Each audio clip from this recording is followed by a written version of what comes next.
we are going to see how to clean the data set. So now we have learned the basics of Python for data analysis and how we have to download a data set from Kaggle, and now we are going to see how to clean that data set. Okay, that we already have in SQLite, and in SQLite we are going to upload the cleaned data set. Okay, so again I'm having a document of 10 exercises which I'm going to step by step tell one by one and save it inside that SQLite. Okay, let me go to the document.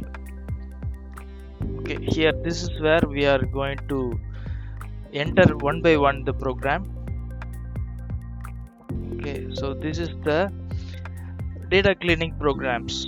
Okay, so number one, we are going to clean and standardize the column headers. Okay, column header cleaning is important. This step ensures all column names are standardized before moving data into the SQL databases.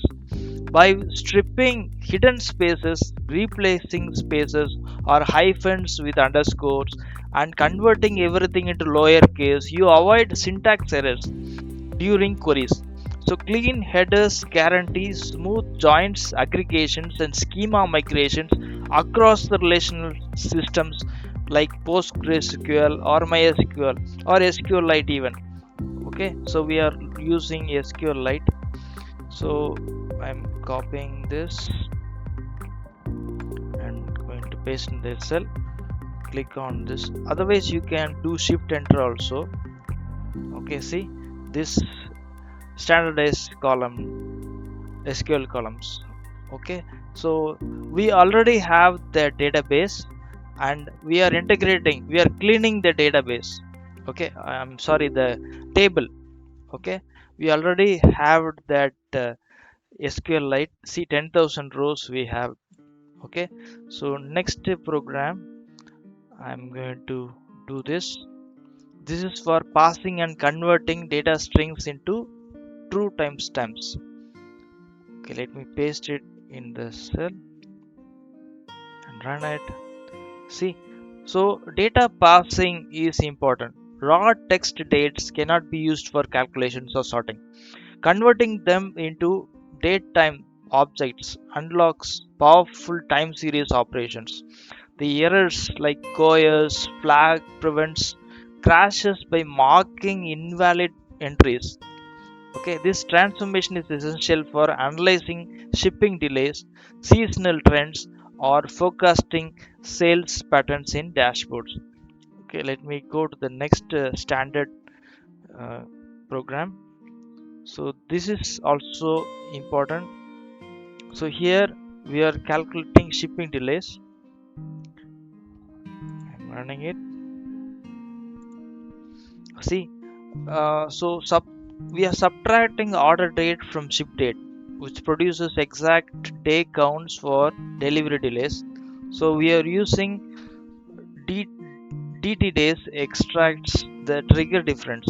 Okay, so this engineered feature helps businesses monitor logistics efficiently, identify bottlenecks, and compare performance across regions or carriers, turning new timestamps like raw timestamps into actionable operational insights. See, we have received this output. Okay, after calculating. So next programming is extract time intelligence fields. Okay, I'm copying and pasting it, running it. So it's damn easy. Year month extraction. Breaking down timestamps into year and month fields creates dimension columns for analysis. These fields allow grouping by fiscal year, quarter, or season. Power BI and SQL queries run faster when using pre-extracted indexes. So analysts can easily compare Q4 sales across multiple years or track monthly growth needs. Okay, so this is another classical example. So next is the handling missing values. Handling missing values are very important because we cannot work with null values. Okay, see.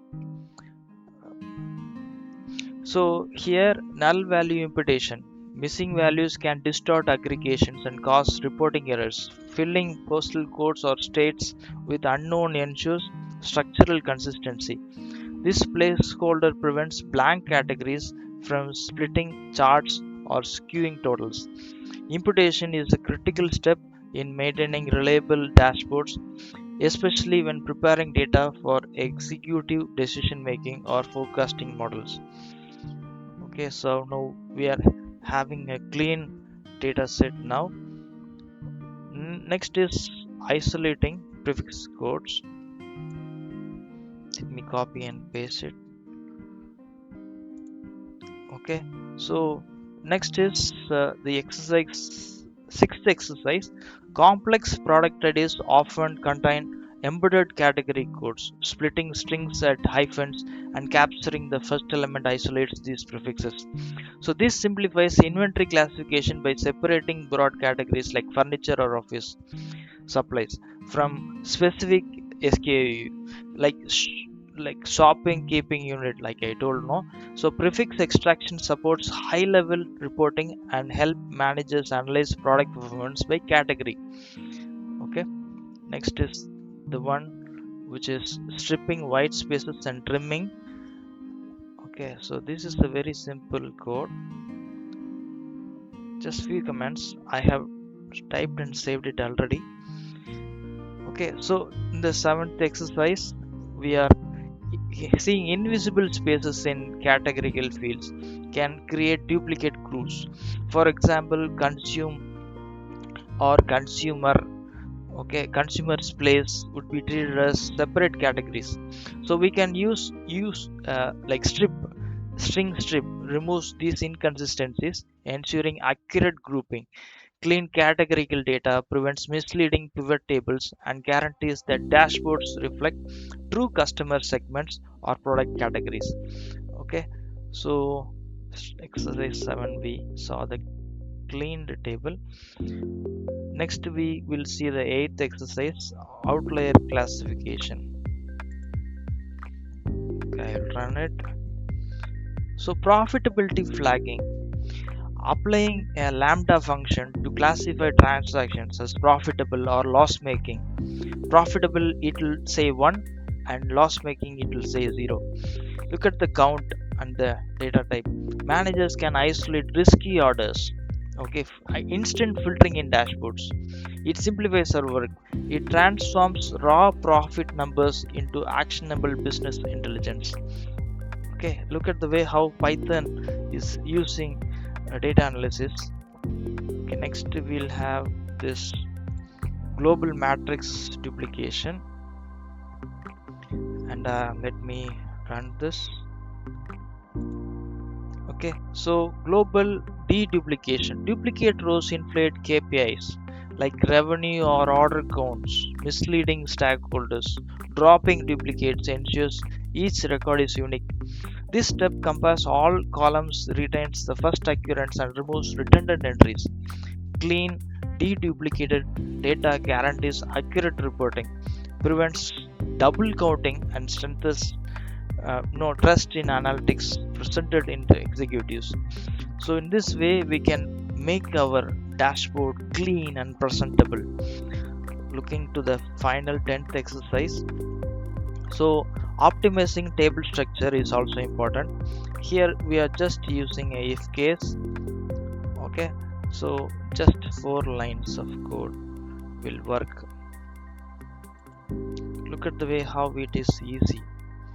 Okay, so drop sequence counters. Columns like row underscore id are often technical artifacts with no analytical value.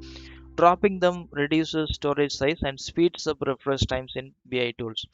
So next thing, we are going to move all this data into the Power BI, and we are going to clear the visualization, clean the, see the clear visualization. Removing unnecessary sequence counters streamlines the dataset, making it leaner and more efficient for queries, dashboards, and large scale reporting environments like Power BI. So we have a clean data set. Now we are going to upload the same into the SQLite. For this command we'll use for uploading the already existing table. It will modify, it will say success. Next session I will tell you how clean our data set is and how effectively then we can integrate all our clean data into the data visualization part. I hope you enjoyed the session. Please subscribe my channel.